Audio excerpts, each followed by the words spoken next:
नमस्कार मित्रांनो, कर्मबंधन चॅनलमध्ये आपलं सहर्ष स्वागत आहे। मित्रांनो, मकर संक्रांतीला भारतीय संस्कृतीत खूप महत्त्व आहे। या दिवशी तुम्ही चुकूनही या 6 गोष्टी करू नका, नाहीतर तुमच्या संपूर्ण कुटुंबाला त्याचे परिणाम भोगावे लागू शकतात। चला तर मग जाणून घेऊया की मकर संक्रांतीच्या दिवशी कोणत्या 6 गोष्टी चुकूनही केल्या नाही पाहिजेत। पण त्याआधी आमच्या चॅनलला लाईक, शेअर आणि सबस्क्राईब जरूर करा व सोबत असणारे घंटीचे बटन अवश्य दाबा। तसेच कमेंट बॉक्समध्ये ओम सूर्याय नमः अवश्य लिहा, जेणेकरून सूर्यदेवांचा कृपाशीर्वाद आपल्यावर आणि आपल्या कुटुंबावर सदैव बरसत राहील। मित्रांनो, यावेळी मकर संक्रांतीवर संभ्रमाची स्थिती निर्माण झाली आहे। काही लोक 14 जानेवारीला तर काही लोक 15 जानेवारीला मकर संक्रांत साजरी करत आहेत। नवीन वर्षातला हा पहिला खास सण असतो। मकर संक्रांती कोणत्या तारखेला आहे यात वेगवेगळी मतभिन्नता आहे।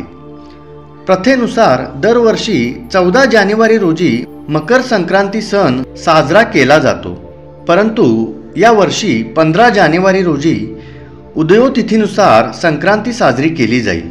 भारतीय संस्कृतीमध्ये या दिवसाला फारच मोठे असे महत्त्व आहे।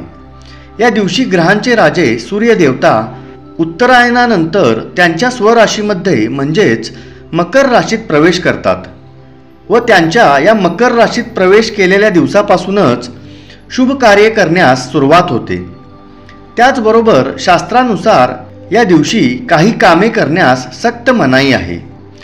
आज आम्ही तुम्हाला त्या 6 गोष्टींबद्दल सांगत आहोत, जे तुम्ही मकर संक्रांतीच्या दिवशी चुकूनही करू नयेत, नाहीतर तुमच्या जीवनामध्ये त्याचे वाईट परिणाम व्हायला लागतात। मित्रांनो, मकर संक्रांत हा शुभ दिवस मानला जातो। या दिवशी तुम्ही तुमच्या वाणीवर म्हणजेच तुमच्या बोलण्यावर संयम ठेवला पाहिजे। या दिवशी तुम्ही कोणालाही अपशब्द वापरणे किंवा त्यांच्यावर रागवणे, भांडणतंटे करणे टाळावे। असे करण्यात जर का तुम्ही अयशस्वी झाला तर तुम्हाला याचे अशुभ परिणाम पाहायला मिळू शकतात। तसेच मित्रांनो, या दिवशी रात्री उरलेले शिळे अन्न चुकूनही खाऊ नये। असे केल्याने तुमच्या मनावर नकारात्मकता हावी होते, तुमच्या मनावर नकारात्मकतेचा प्रभाव होतो। त्याऐवजी मकर संक्रांतीला खिचडी आणि गुळाचे सेवन करावे। त्यांचे सेवन केल्याने शरीराला उष्णता आणि ऊर्जा मिळते। मकर संक्रांतीच्या दिवशी आंघोळ केल्याशिवाय अन्न घेऊ नये, म्हणजेच नाश्ता किंवा जेवण करू नये। यासोबतच स्नान आणि पूजा केल्यानंतर गरीब गरजू व्यक्तींना दान अवश्य करावे। असे केल्याने तुम्हाला जीवनामध्ये शुभ फळांची प्राप्ती होते। हा दिवस निसर्गाशी संबंधित सण साजरा करण्याचा दिवस आहे। त्यामुळे मित्रांनो, या दिवशी चुकूनही घराबाहेर किंवा घराच्या आतील झाडे किंवा रोपे तोडणे किंवा त्यांची छाटणी करू नये। या कृत्यामुळे आपल्या हातून पाप घडते आणि तुम्हाला वाईट परिणामांना सामोरे जावे लागते।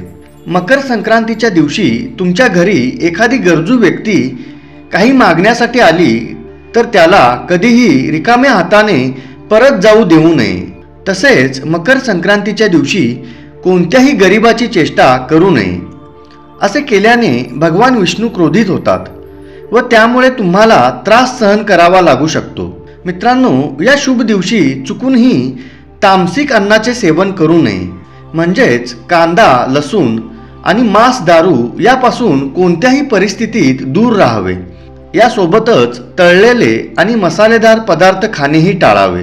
तर मित्रांनो, मकर संक्रांतीच्या दिवशी या 6 गोष्टी चुकूनही करू नयेत, नाहीतर तुमच्या संपूर्ण कुटुंबाला याचे वाईट परिणाम भोगावे लागतात व त्यामुळे आपले संपूर्ण वर्ष खराब होण्याची स्थिती निर्माण होते। आशा आहे हा व्हिडिओ तुम्हाला आवडला असेल। व्हिडिओला लाईक, शेअर आणि सबस्क्राईब जरूर करा व सोबत असणारे घंटीचे बटन अवश्य दाबा। तसेच कमेंट बॉक्समध्ये ओम सूर्याय नमः अवश्य लिहा, जेणेकरून सूर्यदेवांचा कृपाशीर्वाद आपल्यावर आणि आपल्या कुटुंबावर सदैव बरसत राहील।